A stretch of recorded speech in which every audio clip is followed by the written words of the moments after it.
Playing the brand new Funky President episode. The Digital Gumbo Podcast contains language that some may find offensive. Listener discretion is advised. Well, now we're done with that shit. Let's start the show.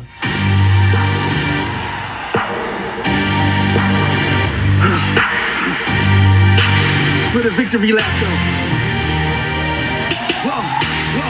They ain't never seen nothing like this before. Lit the room when I came through the front door. Ask me if I should overcome. What for? Train in the trees, please hold my sycamore. It is over. About 11:45 on Saturday morning.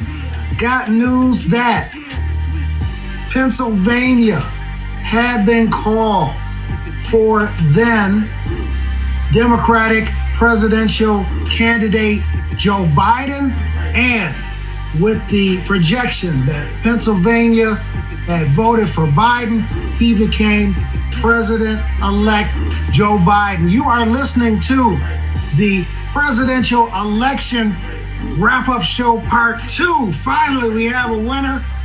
I'm your host, Nookie Bishop Jr. This is the Digital Gumbo Podcast, joined as always by my host, T. Petty and Idris Elbow. T. Petty, we know that you're going to break it down for us in just a minute, but your quick 30-second reaction to the race finally being decided and called.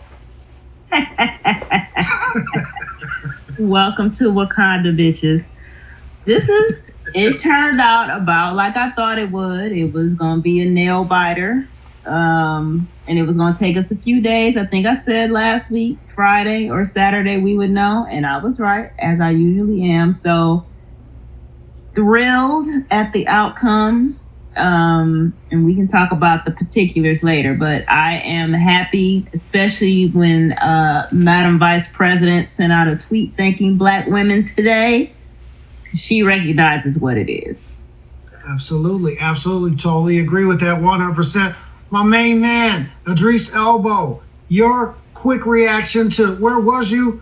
What did you hear as far as Saturday was concerned and the race finally being called in favor of President-elect Joe Biden? What's up, Nook? What's up, T. Petty? This your boy Idris Elbow with a little bit of ash on the elbow. And, you know, Nook and T. Petty, I was thinking about this. I just got off a work call. And you know how you had that one coworker that the meeting is about to end and they asked this last question and then for another like 30 minutes. I feel like that's how we at with Trump right now. Like it's over, it's done. And he gonna try to bring up some more mess just to keep it going and just try to keep his administration going in the spotlight. But it's done. I'm so happy it's over. We've been celebrating and President-elect Joe Biden, but Kamala Harris, that is what I'm truly excited about. That just gives me great joy. Absolutely.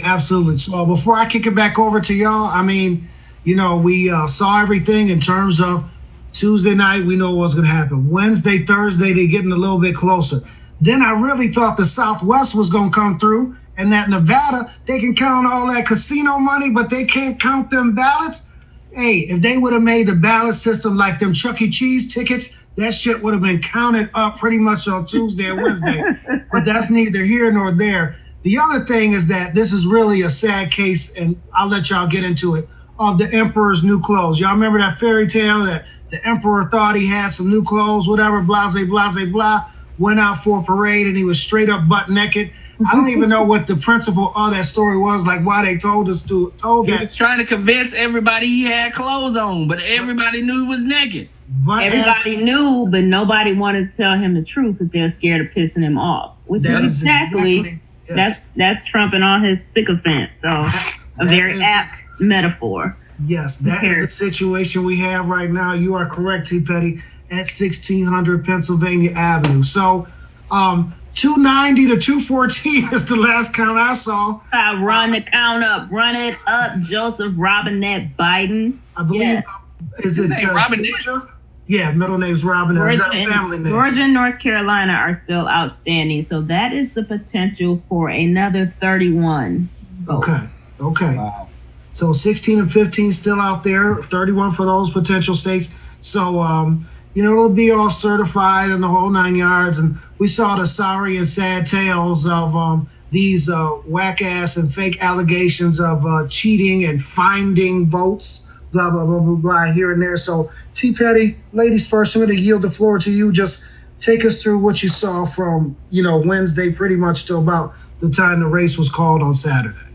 Well, like I said, the only thing last week I said that surprised me was Georgia being so close. I am surprised that North Carolina is still not in. That's so close.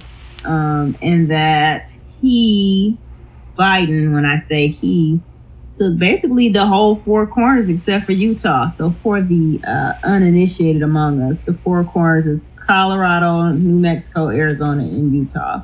He took all of those except for Utah. He took Michigan, Wisconsin, Illinois, Minnesota, and Pennsylvania. I mean, listen, people talked bad about Joseph Robinette Biden, but they should put some respect on his name. And let's put some respect on the black voters of South Carolina's name. Shout out to you, Idris. Because when he won that primary in South Carolina, everybody was talking about how black voters are dumb and unsophisticated and blah, skibbity blah. But we know white people better than they know themselves.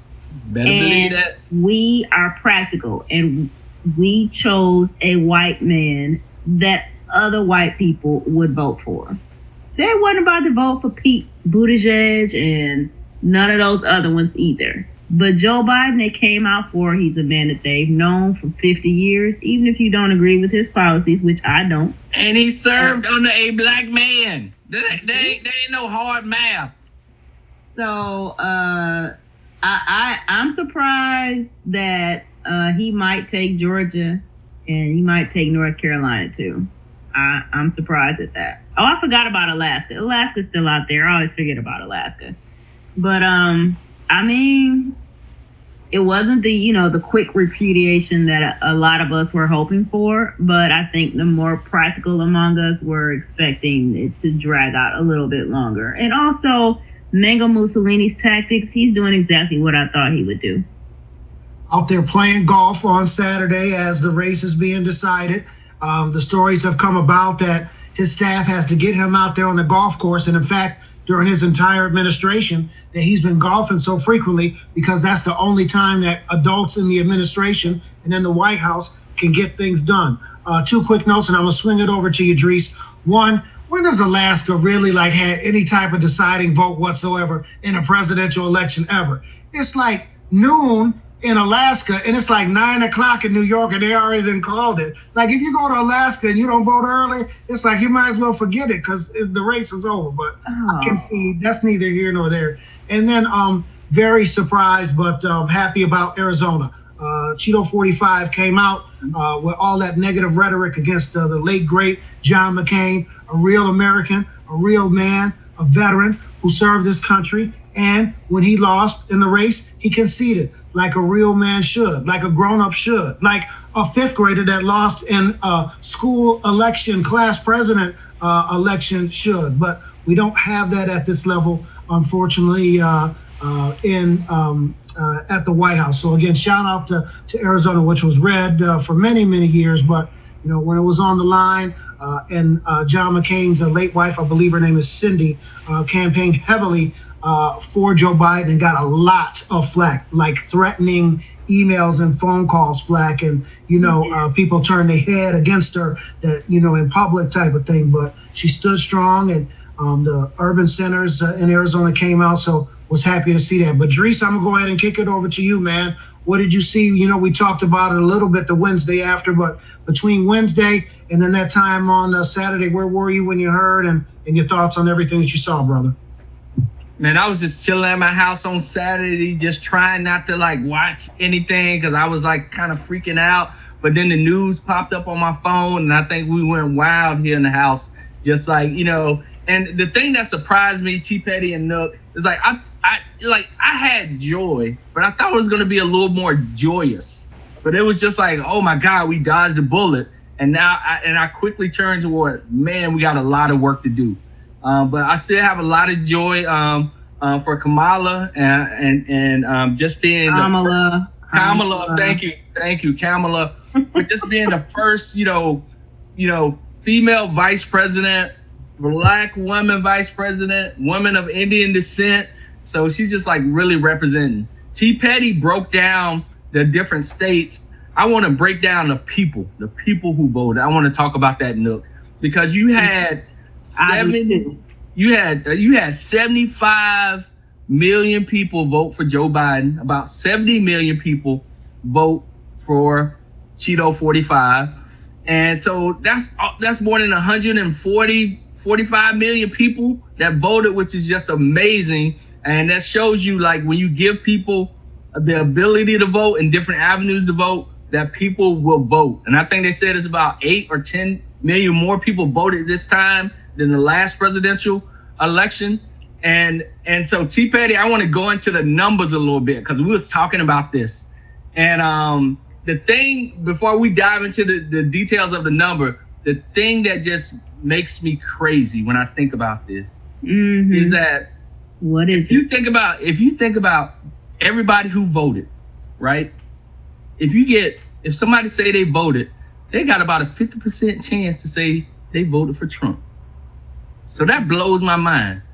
Well, if you're talking about white women, a 55% chance. Right? It's even more. And you talk about white men, it's like a 65% chance. It ain't no need even talking about them. They're a lost cause. So it's mind-boggling, that it just the numbers. And we can break it down, that's white men and white women. And it's white men make up 33% of the electorate, I think. White women make up about 33% of the vote, folks who are voting. And then everybody else makes up the other 33%. So that's just crazy to think about that. It was overwhelmingly white folks voting for Trump again. But I do have to talk about the brothers and the sisters. T. Petty, you want to lead it off? Well, yes, I do. So, as usual, Black women to the rescue. Y'all are so very welcome. We are the most disrespected, the least regarded in this whole country. But who pulls America back from the brink time and again? Black women. Who did the work that led to 800,000 new voters being registered since 2018? Stacy Abrams in Georgia. Even though that race was stolen from her by Brian Kemp's dusty ass, she went out there and did the work. She did the groundwork to get things done, which could be the blueprint for how Democrats could move forward in the future. So y'all are welcome. Black men, 20. Wait. Before you go to black men, I would say Black women. 91% of Black women voted for Joe Biden. Because Thank you. Right. That is just bananas. 91%. Y'all are welcome. Thank you. Black men. So that's 9 out of 10 Black women you run into. You might as well say, if you run into a Black woman who voted, they voted for Joe Biden. And the other ones was Candace Owens and Diamond and Silk. So if you want to be in that group, be my guest. T. Petty, before you go in on Black men, I just wanted to just chime in on Idrissa's numbers. So I'm looking at yahoo.com, 76,225,000 votes for Biden, 50.73% of the votes. And for Cheeto 45, 71.5 million votes, 47.59% of the votes cast. And again, we said 290 to 214, and the score still might be run up. But I'm going to clear the paint out, and I'll come back after you. You want to go in on the brothers and the numbers that have come up in the polls as far as Black men are concerned? Well, I already talked about those dusty asses last week, and I still have not gotten an answer. Did we get any answers in our inbox about what the problem is with Black men being the white women of the Black race, the weakest link, the least dependable? Have we gotten any answers?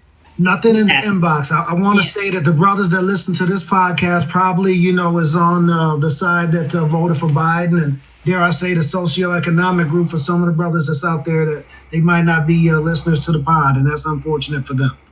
So you think I'm going to tell you what it is. It's two things. It's misogyny because as a black man, how could you not support a black woman on the ticket? Sexism and misogyny.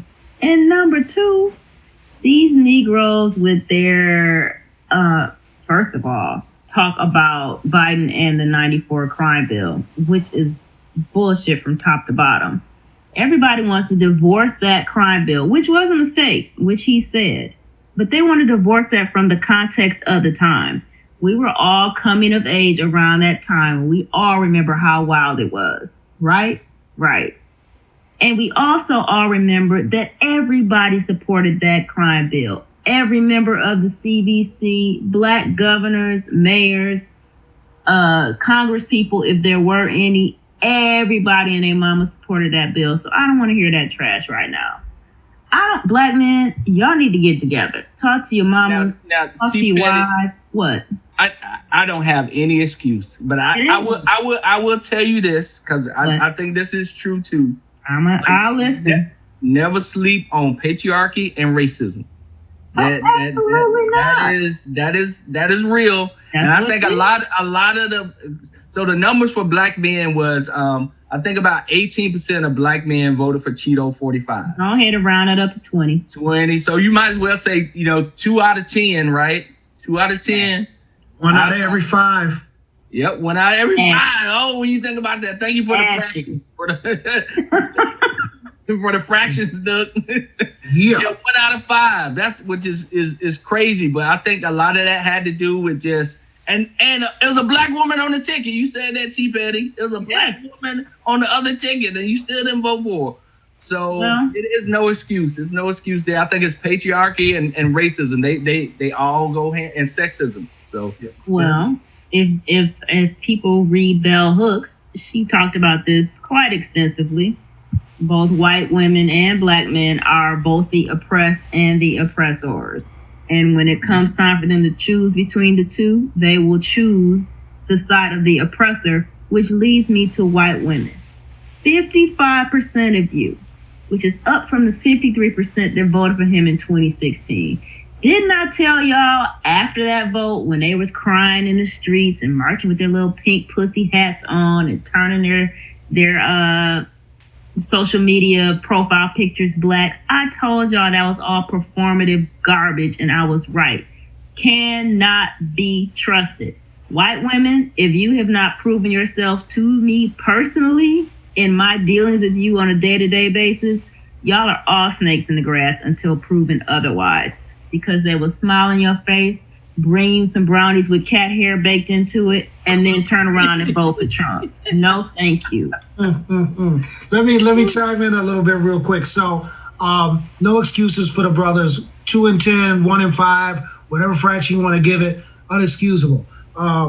Here's the deal. I would love to be in a 50% tax bracket, right? Your boy is not there yet. I still got days to go, right? Like, you can go ahead and do that. But what it is once those cats get into that 50% tax bracket, they vote with their pocket first, and to hell with everything else. And I bet you a lot of millionaires that have come up, in the last 4, 6, 8 years, started to think and vote with their pockets. You saw, the cast of characters, of celebrities, black male celebrities that quote unquote endorsed Cheeto 45 as well. They came up and that, spoke loudly. Again, no excuse, not making excuses. To me, it became a very simple game of would you rather.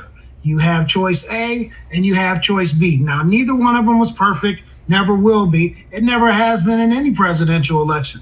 But given the choice between choice A and Cheeto 45, I went with team A. It's a lot of things that you can nitpick and the whole 9 yards, but, it simply became a case of who do you think can control or start to control the Rona and get this economy back up. You cannot control your personal economy if you're sick, and you can't work unless this virus is contained. And that was clearly, to me, choice A. Now, going back to Saturday morning, I had a false alarm here at Casa de la Nook. So about 8 o'clock in the morning, I'm over here in a conversation, and I heard they called it.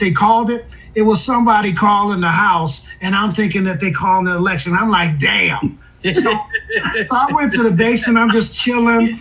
I'm waiting for everything to come through. About 11:30, 11:45, I hear from the top of the stairs from Mrs. Nook. She's like, they called it. I was like, oh, y'all not going to be the little boy that cried wolf with me today. So then I had to look on my phone. It was like Pennsylvania. And then I just wanted to make sure, because it's a lot of these false news sources coming up. And I had told y'all that FOX News had already had the 264 up for like 3 days. Yep. When I turned on that and they said 270, and then I checked MSNBC, and then I checked CNN. I was like, oh, snap, screaming like your boy won the lotto. So, again, not perfect choices by any way, shape, or form. They got a lot of work to do. They got their personal past, the whole 9 yards. But it really didn't become real for me until the acceptance speech.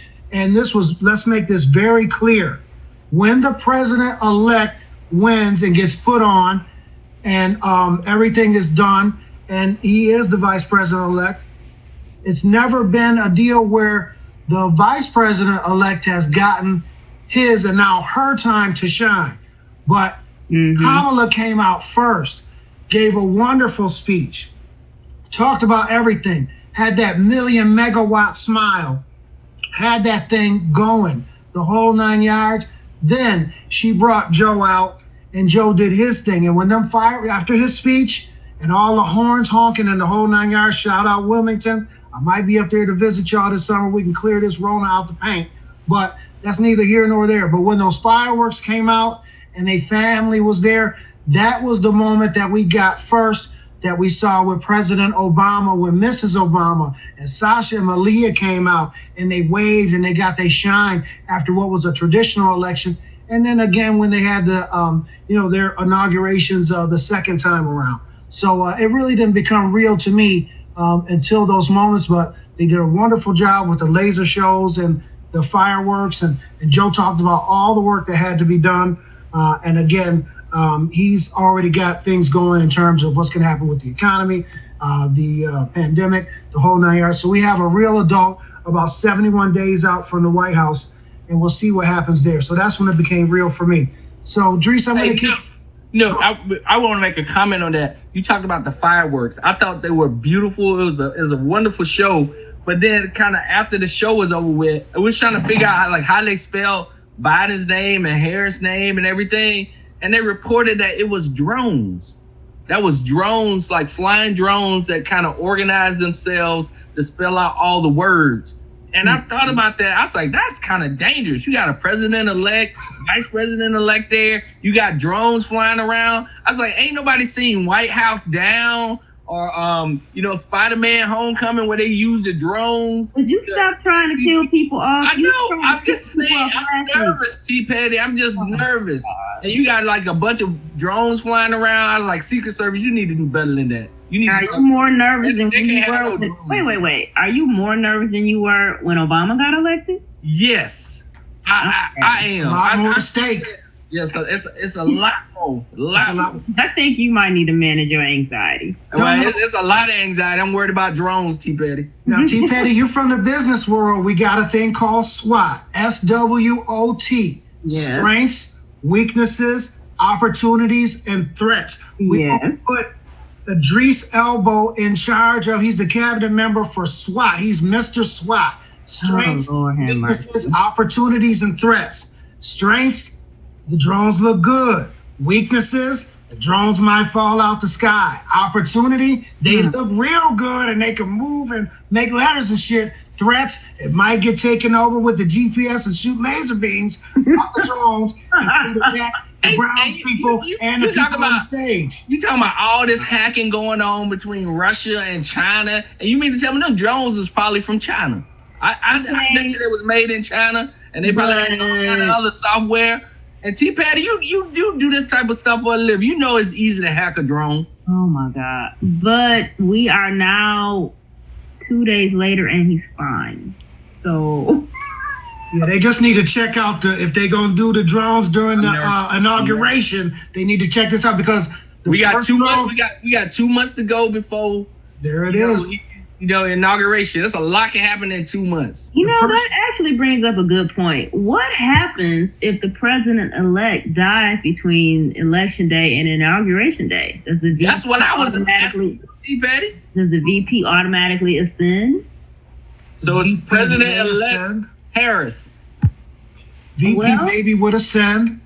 I They don't could know. also. I mean, that's never happened. I'm gonna have to look this up when we get off the. But to be straightforward though, like that many people voted for the ticket, meaning Joe Biden and Kamala Harris, right? But they didn't necessarily vote for Harris as top of the ticket. So I can see that could be some debate. If Trump or if Cheeto needs to get squeezed out and he does pass away, I think Pence would ascend. I think now, depending on pre-runoff, you may have some type of invocation of the 25th Amendment, and then the administration would start early. Actually, it would be very interesting because you know how I am about germs and the whole 9 yards, to give them a chance to do an early spring cleaning and get all that dirt, filth, and muck out of the White House. But we'll see what happens. But Patty, we about 71 days before the traditional transfer of power, which we think, despite, again, as we said in the initial wrap-up show, that despite all these lawsuits and stuff will happen, even if your man goes kicking, screaming his way out, might be let out in handcuffs. So what are you anticipating beyond the normal bullshit? And I guess there's been a couple of firings today already from the on the way out the damn door administration. So what are you expecting in these next 10 weeks prior to the transfer of power on January 20th? Foolishness and fuckery is what I expect. So the temper tantrums that Mango is having, the delightful press conference led by Rudy Giuliani at the Four Seasons Total Landscaping. Speak on it. If for people that don't know about that, T. Petty, break that down. So this is like an episode of Veep. Like a writer could not have come up with this. So picture it. Philadelphia, circa November 2020. So of course, all these baseless allegations about voter fraud lies have been coming out from that side since it became apparent what was going on. So Rudy Giuliani leads some people's president legal team. So they called a hastily arranged press conference at the Four Seasons. Well, it was not at the Four Seasons Hotel located in downtown Philadelphia. Instead, it was at the Four Seasons Total Landscaping, about 20 miles outside the city, next to a sex shop called Fantasy Island and across the street from the county crematorium. T. Petty, you making this up. So they plastered Trump Pence signs all on these people, like the backdrop of the wall, because they were outside. They weren't even inside. So they were outside surrounded by like green wooden walls, like the walls that you would see when they put up the scaffolding outside a building where they constructing the building or they changing the glass. It was trash. And while right before Giuliani started speaking, the race was called. Pennsylvania was called for Joe Biden. So reporters started leaving. Giuliani found out that that Philadelphia or that Pennsylvania had been called. He started yelling like he's wont to do. It has just been some of the best entertainment. I'm going to take these to my grave laughing. Like I've already turned that backdrop into my Zoom and Microsoft Teams meetings backdrop, and I'm leaving it for the rest of the year. So all that is happening. All that's a sideshow, blah, blah, blah. But some nefarious things are happening too. So Secretary of Defense Esper was fired today. He was already on his way out. But what's the point of doing anything in this lame duck period, right? It's just to be trash and throw more sand in the gears. It caused chaos. But more importantly, there is some official paperwork that has to be signed, which releases millions of dollars to the transition teams, gives them access to, more classified information than what they've already been getting for the president-elect and his team, access to offices, computers, blah, blah, skibbity, blah. There is a woman in the GSA who is refusing to sign this paperwork. And if anyone is interested in reaching out to her, on Twitter, her handle is GSA Emily. Her name is Emily Murphy. So she is not. Wait, T. Petty. The Yeah. GSA, that is government employees. That's Correct. just like that's their job. She's an appointee. So she's not a civil servant. Wow. So she is being trashed. And I'm looking at her picture. She looks like one of the 55%ers. And she looks like exactly somebody that'll call the police on one of y'all for walking down the street. So, we should be keeping an eye on stuff like that. You know, he sort of hinted that he's not going to leave, which the Biden campaign had a lovely response where they said the U.S. military is more than capable of removing trespassers from the White House, if any remain on January 20th, past 12 p.m. So I'm all about it. Drag him out kicking and screaming and live stream it.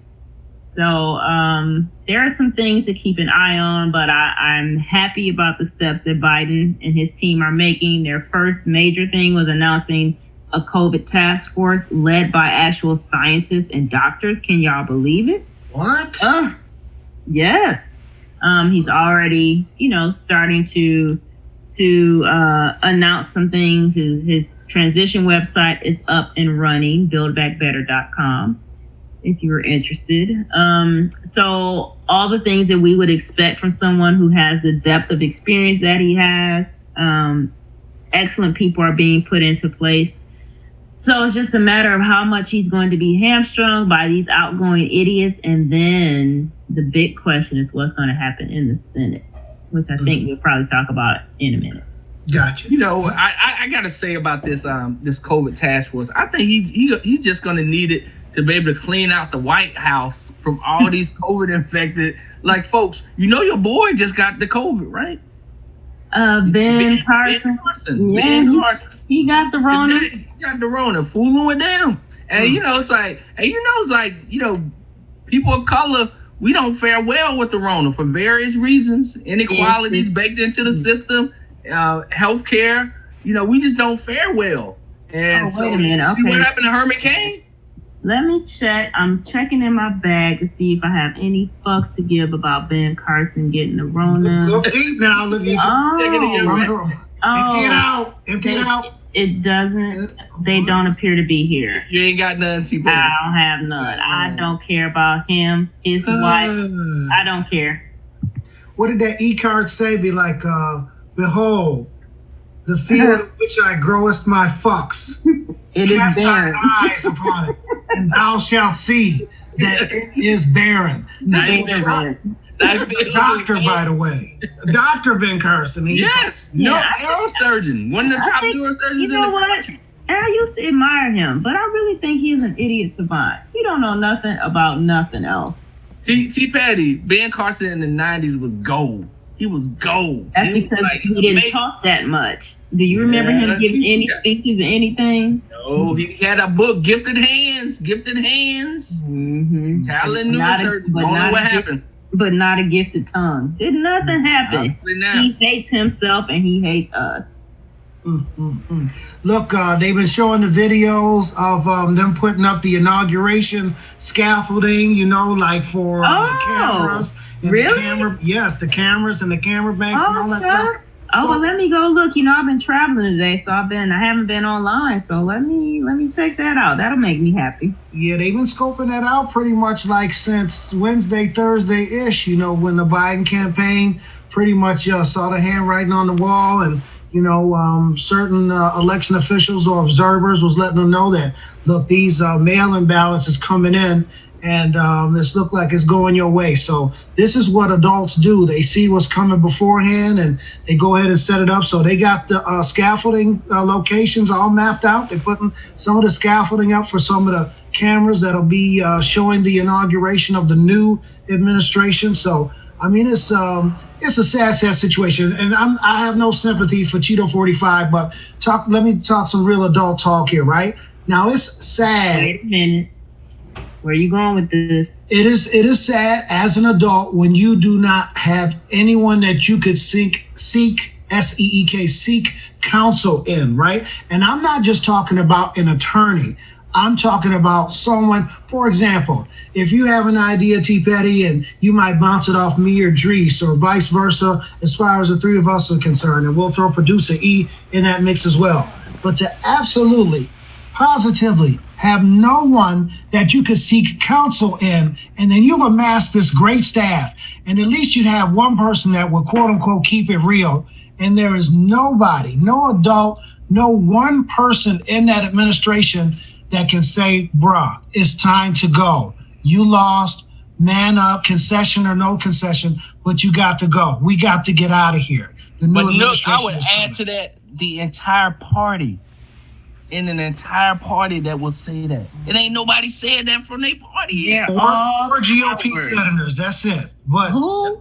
four, there have been four that have come out. Mitt I can't Romney, name the them. ones, Floyd Flake, the ones that's already outside that nonsense. Those are the only ones that said it. Those statements were weak as water.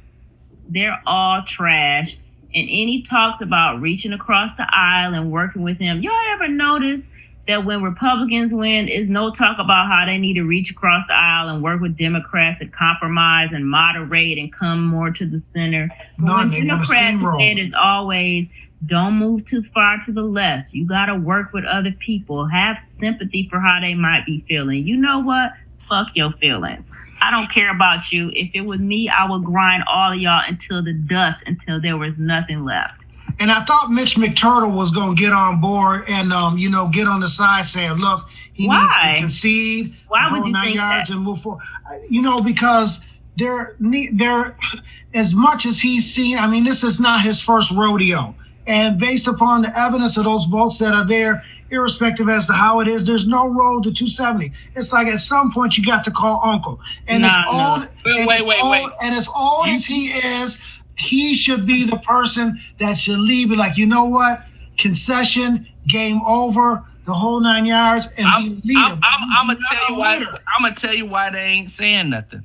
The reason why they ain't saying nothing, because Trump already said, y'all better stand by me. I don't care what, or it's gonna be hell to pay later on. You know what? They still want the Trump supporters. Exactly. Benny King is dead. We ain't gonna stand by him. Nope. This ain't Morgan Freeman and Joe Clark and all that. Ain't nobody standing by him. Yes, they are. Yes, they are. Because they know he gonna go out. He gonna stump. He's still gonna have this like cult of Trump supporters behind him that can sway races. That can 70 million people voted for 70 him. million. That's what it is. Trump was defeated, but his brand of politics, quote unquote, was not. It is alive and well. And they are nothing that they have engaged in since Trump got on the scene should have anybody thinking that they care anything about tradition, respect, order, decency, things that make sense. They're not engaged in any of that. All they're interested in is holding on to power. And whoever ass they got to lick to do that, whatever lie they have to tell, nothing is too low for them. Nothing. So nobody should be surprised by anything that they engage in, up to and including Trump absolutely refusing to leave, them trying to send alternate slates of electors to the Electoral College. Like, you can't put any of that past them. So just move knowing that that's who you working with on the other side. With one of the oldest ass congressmen ever, I thought he would have at least a shred of some type of, I won't say moral decency, but some type of decency, because basically, if this race in the Senate, and I'll kick it back to you, T. Petty, and Drees, you'll pick up on that as well. If this thing in the Senate goes down straight 50-50 and Kamala Harris is the deciding vote, they have absolutely nothing and their ship will be sunk. So I'll be trying to have some type of, leg to stand on should this thing in the Senate goes down. So what do you think, T. Petty, in terms of the runoffs that they're talking about and what's going to happen as far as the Senate is concerned? Oh, this is exciting. So first, I was disappointed that with all the money that was poured into all these Senate races across the country, the Democrats weren't able to capture. I didn't have much hope about the South Carolina race with Lindsey Graham and Jamie Harrison. But I was thinking Susan Collins, at least. So Mark Kelly did win in Arizona. Fantastic. But the rest of them, they held on to their seats, and then they gained seats in the House. Democrats still have a majority. So back to this Georgia race. The runoff is happening because none of the candidates got to the 50% threshold, which is automatic in Georgia. You go to a runoff. So it's Raphael Warnock versus Kelly Loeffler, and John Ossoff versus, what's that fool's name? David Perdue. So listen, y'all. Listen. This runoff race is on January the 5th. This controls what's going to happen in the Senate.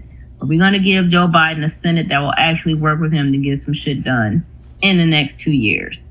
So important for us to support this race. Those of us who are not in Georgia, we can contribute financially. There are postcard campaigns. You can go to, I believe it's called GeorgiaForSenate.com and find out how you can phone bank, etc. There are 20,000+ people, 17-year-olds who are going to be turning 18 before this election, and they will be able to register and vote in this runoff. And the turnout has to be like it was for the election last Tuesday. That is very difficult to do for a special election, but this is crucial. So I'm hoping that we can get it done and get those 2 seats. Absolutely. T. Patty, talk to me about quickly if you're near your 18th birthday by that January 5th runoff date, say you're 17 now, what's the date threshold in terms of you being able to be an eligible voter in Georgia for that runoff election? Oh, I had that at my fingertips. Give me 1 second while Idris talks about his thoughts. Absolutely. Idris, I'll kick it over to you, man. The Senate thing, 48-48 right now, and 4 outstanding races, if my math is correct, and it could be a 50-50 tie with our vice president-elect as the deciding vote. So your thought on the closeness in the Senate? I tell you, when it comes to campaign, there's this, and organizing, there's this old adage that people beat dollars every single time. That actual people and votes, I don't care how much money you got, whatever, it's about the number of folks you're able to turn out and to vote, right? And so I think that's the thing you have to think about, and that's what worked so well in Georgia, which I'm excited about, right? It was Stacy Abrams out there just generating a ton of folks to kind of register and tearing down barriers to get into the polls and the voting, and that's what did it, right? Like that's what did it. And you need money. Don't get me wrong. You need money. You can kind of pour it in, but you got to have on the ground pushing people to the polls to vote. And if those Senate seats are going to be secured in this runoff election, it's going to be because of the on the ground game. You're gonna have folks pouring money into it. It's going to come because that's what it is. But whoever has the best ground game is going to win. And you know the other side is going to be trying to suppress the vote in all kind of ways they can. So like that's it. That's what you got to do. All right. So these are the important dates for this election.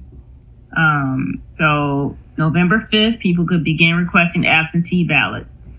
The deadline for voters to register is December the 7th.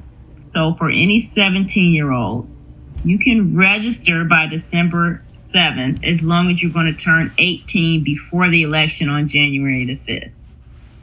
So if you're 17 now, you're going to turn 18 between now and January the 5th, then you need to go and register to vote no later than December the 7th. Excellent. Excellent. Great information. So, Petty, that's the type of strategy you got to have. You got to figure out, like, how do we register the most amount of folks and pull down the barriers to voting to make it. So Stacy Abrams, we mentioned her earlier in the podcast, a real life hero. Her organization is called Fair Fight. So we could also support by supporting that org. If you donate through Act Blue, your donations will be split between those three, between Warnock, Ossoff, and Fair Fight. Stacy Abrams has been doing the work for at least the past 2 years, probably predates that. So obviously she knows what she's doing, so we need to support those efforts to do what Idris said and get out the vote, get that ground game. Absolutely. Stacy Abrams, want to say thank you, Stacy Abrams, and to all the people of Georgia who came out and voted, and all the people nationwide that voted, but particularly Georgia. Not all the people. Well, I understand. Well, it looks like, the way that it's going, but again, that Georgia was in play, and all of Stacy Abrams and all of the folks in her camp and all the folks helping to promote voters' rights in Georgia. We have to give them hats off. It's a classic situation where she turned a negative into a positive, and this is something that women and Black women have been doing for many, many years. So pleased to see that happen. Shout out to Georgia's Black voters. Thank y'all so much. Absolutely. It's because of them. Thank you. And I have no doubt that they will come through again. So, we'll see what happens as far as this January 5th runoff is concerned. In terms of what your boy is expecting from Pennsylvania Avenue, much of the same. Going to be more firings. Dr. Fauci is going to be fired. Let's just be point blank about that. You're going to see some other firings as well. I would love to see the 25th Amendment passed. Not passed, but invoked, voted upon, and get Cheeto up out of the paint.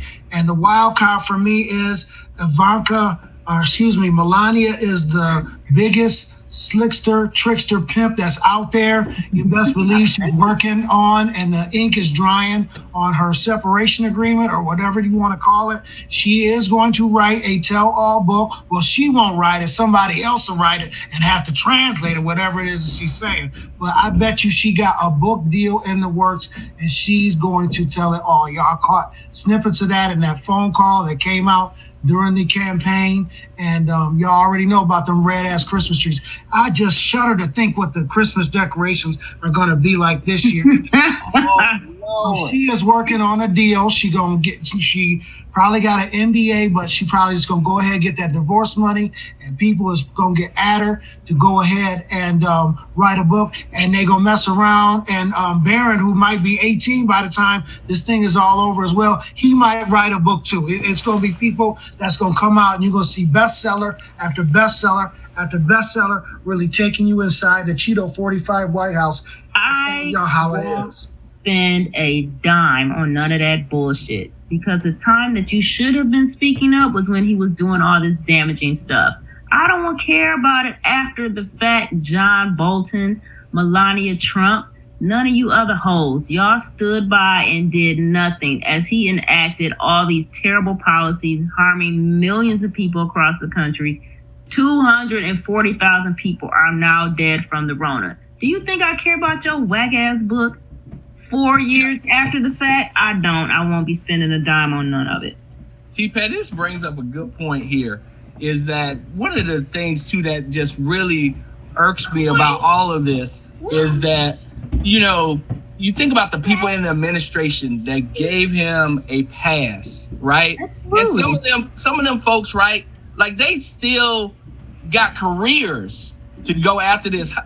Where do you go after this? If you say I worked in the Trump administration, I'm like, bye. I don't want to talk to you no more. At all.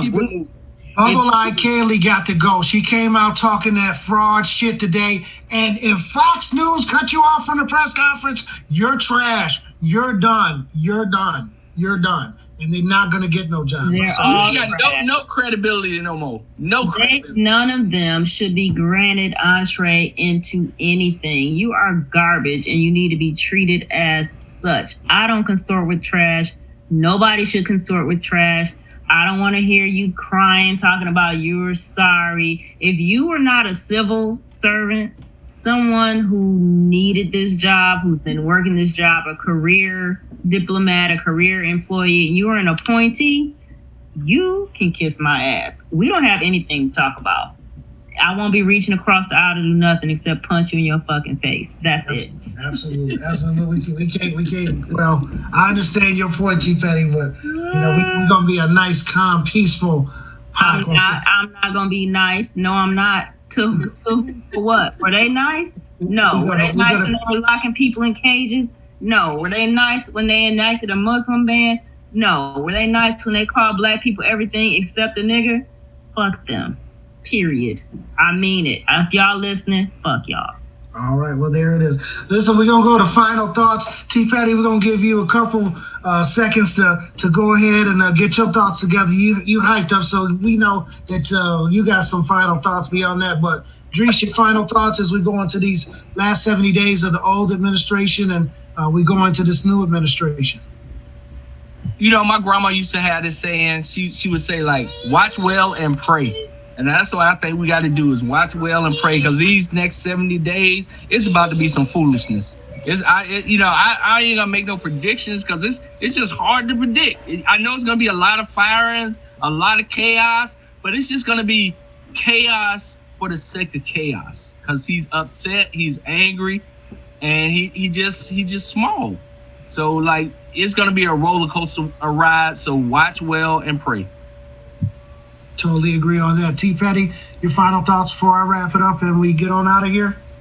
Well, I believe that I've added enough spice to tonight's proceeding, so... We caliente. Is caliente heat or is caliente spice?